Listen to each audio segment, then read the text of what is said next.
Sir, railway की सबसे बड़ी वैकेंसी ग्रुप डी की मानी जाती है। जब भी ग्रुप डी का फॉर्म आता है लगभग 50,000 60,000 इस संख्या में ग्रुप डी का फॉर्म आता है। और पिछले बार तो देखा गया सर कि अप्लाई भी करोड़ों में किए थे, लगभग 90 लाख या एक करोड़ छात्र पार थे सर, अप्लीकेंट थे। तो इस बार क्या उम्मीद है? ग्रुप डी के छात्र भी बहुत उम्मीद के साथ आस लगाए बैठे हैं कि लगभग 1 लाख की संख्या में वैकेंसी देखने को मिल सकती है। आपके अनुसार क्या कुछ है सर? देखिए 1,50,000 2 लाख ये तो हम नहीं कह सकते क्योंकि हमको खुद नहीं पता है और किसी को नहीं पता है।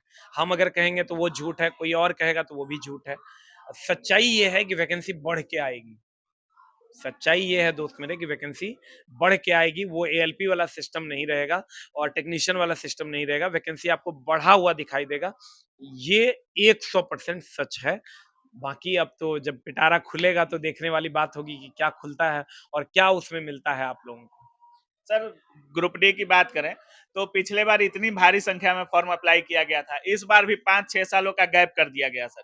तो क्या एप्लीकेंट भी इस बार ग्रुप डी में कंपटीशन लेवल भी लगभग उतना ही रहने वाला है? देखिए कंपटीशन कहीं नहीं है। नंबर ऑफ एप्लीकेंट से कंपटीशन नहीं होता। नंबर ऑफ स्टूडेंट जो पढ़ने वाले हैं उनसे कंपटीशन होता एक्टिव है स्टूडेंट्स। और एक्टिव स्टूडेंट बहुत कम है। फॉर्म भरने के लिए तो आप भी आपके पास भी क्वालिफिकेशन होगा, आप भी भर दीजिएगा। आप भी हमको लगता है इंटर पास होंगे, ग्रेजुएट होंगे, बिल्कुल, बिल्कुल। आप भी भर दीजिएगा, लेकिन आपके पास टाइम नहीं है पढ़ने का, तो आप नहीं पढ़ रहे हैं, तो एक आपका भी काउंट कर लेते हैं।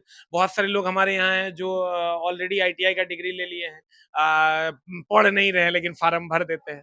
अब फार्म भर के जो है वो सोच रहे हैं कि हमको नौकरी हो ही जाएगा। एग्जाम हॉल में जाते हैं तो 5 गो क्वेश्चन नहीं बनता है। तो नंबर्स जो है वो भी बढ़ा रहे हैं, अनाधुन नंबर्स में वो बढ़ रहे हैं। तो नंबर्स पे नहीं जाना है, नंबर ऑफ एक्टिव स्टूडेंट कितने हैं उस पर जाना है। वो उतना भी नहीं होता जितना की वैकेंसी होता है, इसलिए आप एकदम निश्चिंत होकर पढ़िए। ये फॉर्म भरने वाले जो है ना वो ऐसे ही घास छिलते रह जाएंगे और आपका हो जाएगा। सर, अगर रेलवे की बात करें तो एलपी भी दे दिया, टेक्नीशियन भी दे दिया और जेई भी दे दिया सर। 2 वैकेंसी का नोटिफिकेशन आना बाकी है, उसमें से एक ग्रुप डी है और दूसरा एनटीपीसी है सर। एनटीपीसी को लेकर क्या कुछ बोलने वाले हैं? कब तक इन दोनों वैकेंसी की आने की संभावना है? क्योंकि कैलेंडर तो जारी किया गया, लेकिन कैलेंडर का जो एग्जाम कैलेंडर है, क्योंकि एग्जाम शेड्यूल होना था, वो तो अब फेल होते नजर आ रहा है। तो क्या वैकेंसी में भी डिले देखने को मिलेगा?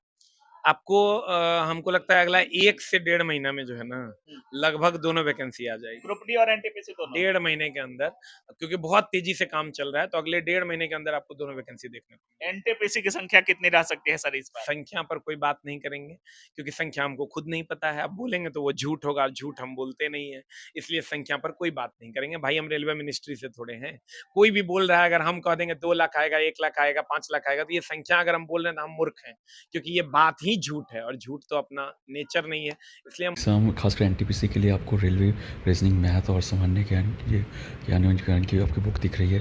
ये तीनों बुक से आपका चैप्टर वाइज, टाइप वाइज की तैयारी हो जाएगी और साथ ही साथ अगर आपको जस्ट बोल नहीं सर, सकते। आरपीएफ कांस्टेबल और एसआई को लेकर क्या कुछ बोलिएगा? और छात्र तैयारी किस तरह से करें रेलवे की?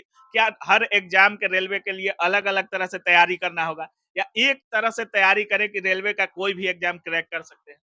मैथ, रीजनिंग, साइंस और जनरल अवेयरनेस पढ़िए ना, सब एग्जाम में वही सिलेबस कंप्लीट। कंप्लीट, कहीं कम कहीं ज्यादा, कहीं 50 गो, कहीं 20 गो, कहीं 30 गो, कहीं 10 गो।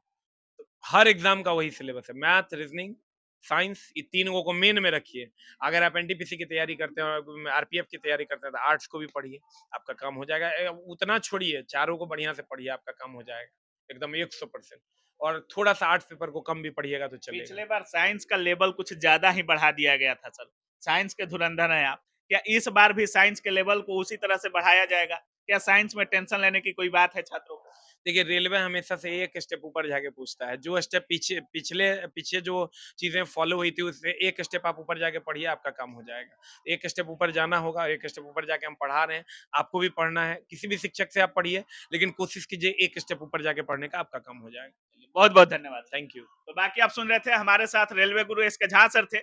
और एनटीपीसी हो या एएलपी टेक्नीशियन की एग्जाम की बात करें, या आरपीएफ हो, ग्रुप डी हो, सारी वैकेंसी पर हमने बात किया।